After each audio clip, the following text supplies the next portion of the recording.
With Capcom announcing a new Resident Evil Code Veronica remake, and with Resident Evil Requiem being the biggest release in its history and receiving universal acclaim, I wanted to take a look back at one of the most controversial games in the series. A game that completely split the fanbase in half. Some players loved its fast-paced action and terrifying atmosphere, while others felt it failed to live up to the original. But one thing almost everyone can agree on is that this game knew how to create fear. From the opening cutscene, you constantly felt like you were being watched. Track, like someone or something was there. Before we get started, I recently made a video covering Resident Evil Requiem, so after this video, help me pay rent and go check that one out too. Now grab your popcorn, grab a drink, and let's dive into the story of Resident Evil 3 Remake. The story begins with news reports flooding in about the outbreak in Raccoon City. The game's events are set before Resident Evil 2, you know, the remake with Leon Kennedy and Claire Redfield, the one that's getting the game. So the first reports come in and Umbrella scientists finish work on their latest project, the Nemesis. Oh, so that's where the title is from. The actual game begins with Jill Valentine at her apartment in Raccoon City. She goes to the bathroom and sees herself turning. Then she takes her pistol and shoots herself. And that's the end of the game. Thanks for watching, like and subscribe or something. And yeah,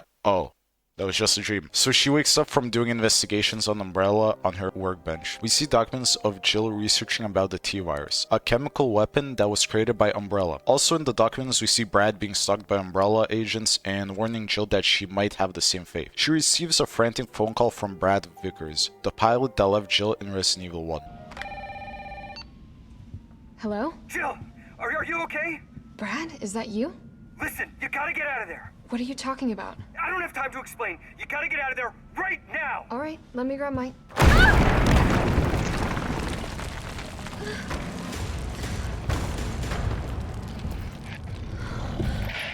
He warns her to leave the apartment, but Nemesis just bursts through the wall like he Kool-Aid Man. Jill runs through her apartment block while being chased by the Nemesis. Jill barely escapes with rubble blocking the door. She meets Brad and they take shelter at Bar Jack. During this point, we see what has happened to the Raccoon City. Dozens of zombies crawling through the fence that would make Rick even jealous. Brad gets bit and sacrifices himself so that Jill will run away. Door behind you, go!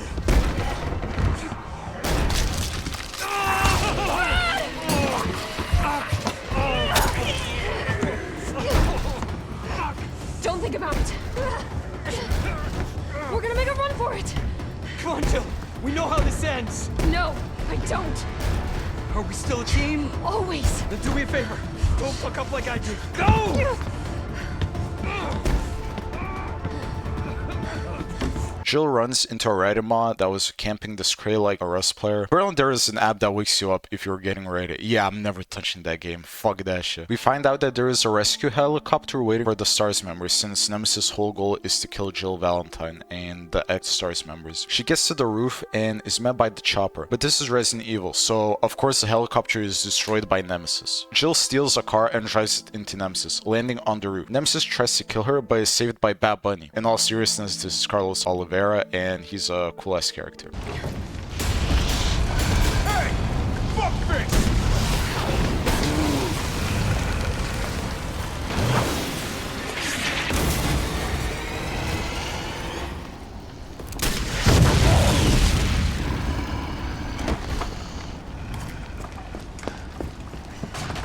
Hey, easy, lady. I got you. Who are you? What are you doing? Name's Carlos, and I'm saving you. Come on, let's get you someplace safe. Capcom, bring Carlos back. Why is he in one game? Carlos Sainz uses an anti-tank rocket launcher to briefly incapacitate Nemesis and takes Jill to a subway station on Redstone Street for shelter. We find out that Carlos works for Umbrella Biohazard Countermeasure Services. Listen, I promise you're in good hands. I'm with the Umbrella Biohazard Countermeasure Service. UBCS for short. Are you kidding me? Are you fucking kidding me? You guys are the ones who caused all of this. Whoa, whoa, whoa, whoa. What are you talking about? And he is tasked to safely extract the citizens of Raccoon City. They have made a shelter at the nearby train station. They meet Captain Mikhail Victor, the leader of the Umbrella forces. He instantly recognizes that Jill is from STARS. STARS was a special tactics and rescue service group that survived the events of Resident Evil 0 and Resident Evil 1. We see that Victor got injured trying to shelter civilians and pleads with Jill that she would help them start up the train. She agrees. Carlos gives her a radio and Jill heads off. Jill goes into a garage where she finds finds an injured Umbrella soldier. She gets shot by an Umbrella operator, Nikolai Zinoviev. Am I saying that correctly? Zinoviev? Xenomorph? Whatever. He basically has beef with Jill and starts telling her to go back to the subway station. We see a diary by the slain soldier where it is said that he was serving for Umbrella to avoid jail time. One day, Nikolai used him as a human shield. He was starting to become happy, comfortable, and then got his first mission during the riots of Raccoon City. Let's wonder for a second, how did that turn out? Well, no shit, he got killed. And then we find another Umbrella soldier that has experienced multiple wars. The events of Raccoon City made him delete himself from existence, seeing his squad mates die. And the chilling part is, he said, I hope I don't turn into one of them. How the fuck did Rick survive for so long? Motherfuckers got squad wiped barely stepping foot in the city. What the fuck? Oh, must be the hat. Anyway, Jill gets to the electric station and tries to power on the power, but the site is overgrown. She goes in and gets attacked by a spider that sticks a big fucking tube in Jill. Hey, shoot. She drinks the herb mix to remove the virus from her insides. Apparently, the spider injects a virus that creates little spiders that tore your insides. Yeah, fuck that. Jill battles through the area and turns on all the generators, destroying the spider's nest. Kool-Aid Man comes back and tries to stop Jill. She powers on the rails and heads back to the subway station. At the subway, Nikolai tells Carlos that Jill is dead weight, but he ignores him. Why is she here? She's helping get the trains running again. Bad time to start getting dead weight for. She's unreliable. Can't pull the trigger when it counts. Hey, take it easy. She'll get you killed. Suddenly, they get attacked by Nemesis. Jill is chased by Nemesis but barely escapes to the sewers through a vent. There, she finds a grenade launcher and she fights off giant mutant Ogdobogdos. Heading up from the sewers, Venom attacks her, and when run through a burning building later, Jill Valentine fights Nemesis. Yeah, this fight took forever. You need so many bullets that my GTA character can't even carry. Jill slides from the roof and barely makes it out alive. She goes to the gun shop where she meets Kendo, the owner of the gun shop. She asks him to come with her to the subway station, but he insists on not going. In RE2, we find out that his daughter got bitten, so he stayed to be with her. Jill runs along until we see Nemesis with Is that a fucking RPG? She barely makes it out, almost getting crushed by a police car. Then Nemesis shoots the burger joint like we defending Burger Town. Jill meets Carlos in an alleyway and lures the Nemesis to a claymore. Carlos tells Jill that he got new orders to find Nathaniel Bard. Jill gets on the train and heads off, and when there is an opportunity to use Riz, Carlos executes. Perfect. He's like Jose Mourinho. It's alright, you're going ahead. I'm not gonna die on you, leave you in a cold, cruel, Carlosless world. Okay. The captain tells Carlos that finding the scientists can help them get a cure for the zombies. In the meantime, Nikolai tells Jill that the only life that is important is hers. Jill wakes up and hears Captain and Nikolai argue. The captain accuses Nikolai of killing his own men by locking the gates so that the zombies would swarm them. During that moment, guess who's back? Nikolai locks Jill and the captain with Nemesis, but Zinoviev suicide bombs himself and Nemesis thus derailing the train. We cut to Carlos Sainz and Tyrell Patrick going inside the RPD police station. When Tyrell tells Carlos about Jill, motherfucker was cheating more than Mr. Krabs trying to get a couple bucks. Along with your hot date? Nah, she's not like that. Hell, she's not like anybody. We see Marvin Braniff, the cop from RE2, Leon's mentor, and how he got bit. By the way, the zombie was Brad, you know, the guy from the start. Carlos kills him and then he searches for the scientist. He gets to a computer and this happens. Dr. Bard.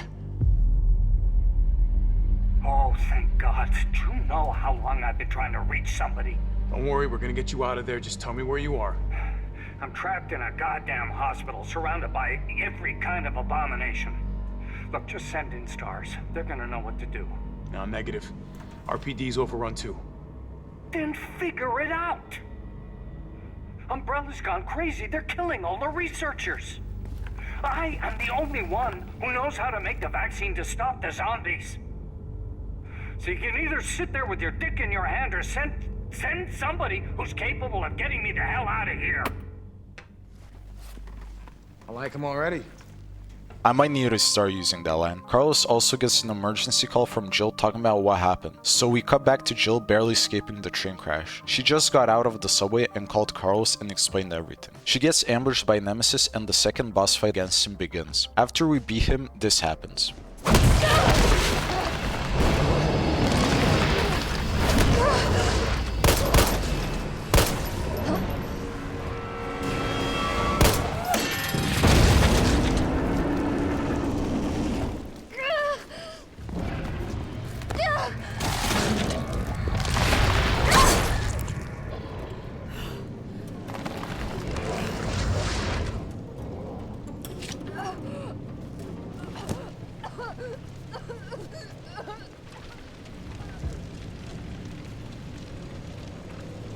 Interesting.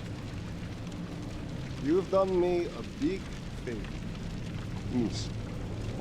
Yes, Nikolai watched Jill get infected by Tentacle Boy. Half a day later, Carlos finds Jill unconscious and rushes her to the hospital. We play as Carlos, who tries to find the cure for Jill and also finds the doctor. And basically imitating me when I found out about the new PlayStation exclusive. What kind of sci-fi bullshit is this? We find documents of nurses describing the early stages of the outbreak, showing that they start to go crazy if they are not treated and later on turning the hospital into a war zone. None of the medical staff knew what this was, only that it was a mysterious illness. And this document right here is one of the most terrifying documents in the entire city. To sum it up, the nurses were locked down in one of the rooms with no hope, but then they hear a rescue helicopter, but it grew more distant the longer and longer they had heard it. And then they understood that this was the end, that nobody was going to help them, and they could hear people getting slaughtered, zombies screech, and the letter ends with help, which probably meant me. After collecting the keycard to access the office, Carlos gets attacked by hunters. When he gets to the office, we find that Bard was shot by Nikolai. Next to him, there was a note where the government invited Bard to attend a party with the chief and mayor involved, passing a bill for the new drug that Bard was researching. We get to his computer and this happens. All of Raccoon City's suffering began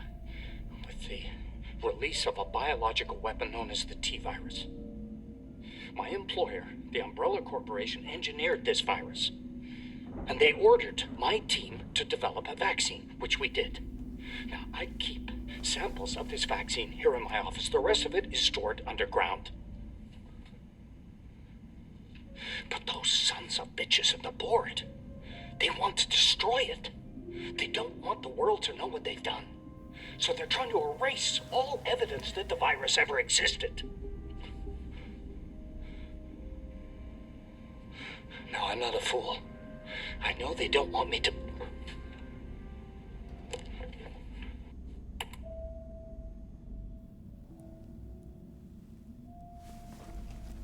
So basically Umbrella created the T-virus, which started the whole apocalypse, and Umbrella told Bart and his team to make a vaccine. He did, but the government wanted it to be destroyed so that it would be held a secret. And then Carlos punches the monitor like he found out you have to get all Riddler trophies in Arkham Knight to fight Riddler. By the way, that's so bullshit. I'm doing it right now while making the script. Carlos makes the antidote and gives it to Jill. At the meantime, Tyrell is worried, and this is why. Tyrell, what the hell happened? Attention all citizens. The contagion spreading throughout the city has been designated uncontainable. On October 1st, Raccoon City will be completely destroyed in a missile strike. All residents capable of rational thought are urged to evacuate immediately. This is not a test. Attention all citizens. I mean, that's only a day away. There's still people in the city. You think Uncle Sam gives a shit? The government warned citizens that Raccoon City will be nuked. It is said to be used to stop the spreading, but if you watched my Resident Evil Requiem video, shameless plug, I know, then you know that the connections told the government to do that. And the connections were basically behind all of this outbreak. And the connections it is so that they could have the T-virus, hide it from the world, and destroy Umbrella. We then defend the room that Jill and Tyrell were in from the horde of infected. We wake up as Jill and we see Carlos. He tells that the city is okay, and then he turns. And Jill is forced to shoot him. So yeah, that was another dream. Hey, Carlos got game. Having Jill already dreaming about him and it's not even been a day? Respect, man. Anyway, she hears a broadcast and meets Tyrell. He tells her that Carlos went to get the virus on the ground to save the city. Because if there was proof of an antivirus, the government would have stopped the nuke. And Tyrell was trying to get somebody with clearance to stop the nuke. Jill goes after him. Going through the basement of the hospital, she gets attacked by dead dog and a horde of zombies. She sees Nikolai and tries to follow him. She meets Tyrell injured. He tells Jill that there is a way to stop the nuke, showing the government that there is a vaccine. They get ambushed by Nemesis and Tyrell sacrificing himself for Jill to get away.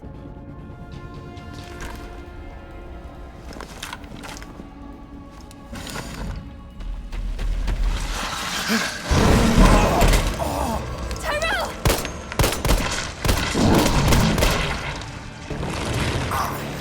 Now! Keep going. We're almost there. No!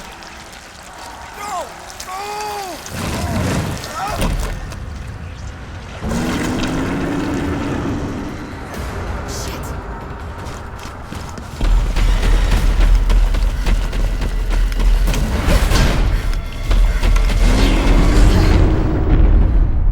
She barely escapes, and then we are in a laboratory. Where have I seen this before? This section almost made me go insane. See, the thing with Resident Evil 3 is that there is far less ammo than in RE9. So by the time I got to the laboratory, I was micromanaging like John Wick with 7 bullets. Through the lab, we find documents showing how they use parasites to change the tyrant's brain. After surviving a hunter ambush, Jill makes the vaccine, but Tonguefucker comes back and starts strangling Jill. She barely escapes by shooting a gas tank and escapes with a lift. Nemesis follows her like a prime stalker, and she hangs down the ledge, and this happens.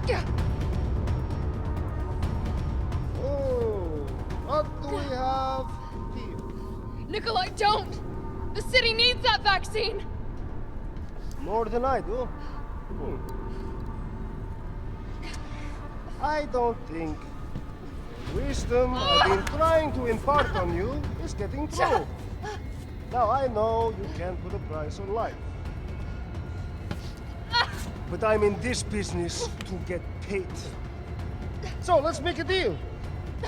You go down there, battle the Nemesis, and I'll record it all and sell the combat arc. Put on a good show, and maybe I don't need the vaccine. Agreed? Good.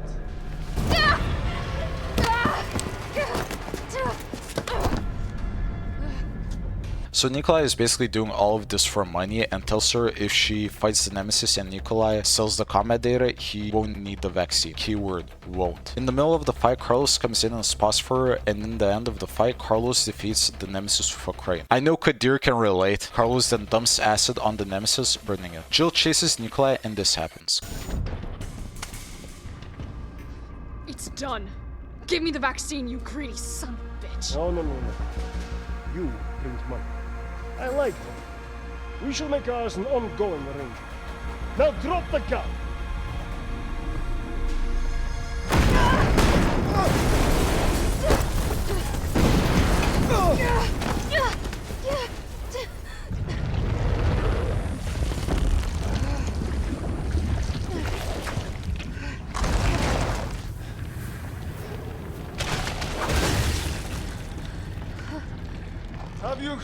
Have you ever seen anything so incredible? Motherfucker has more respawns than an average boss battle in Elden Ring. Jill fights the Nemesis and finally kills it with her fucking railgun. She gets to the rooftop and this happens.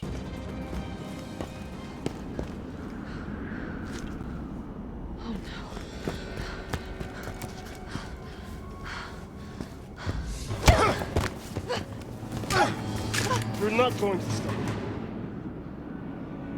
Promised you this, didn't I? No! Do you have any idea what you've just done? No, don't care. My client ordered me to reduce Umbrella to rubble. 10 minutes until missile Ah. impact. The missile has launched. And that is my cue. Goodbye, Miss Valentine. Shame you didn't listen to me when you had the chance.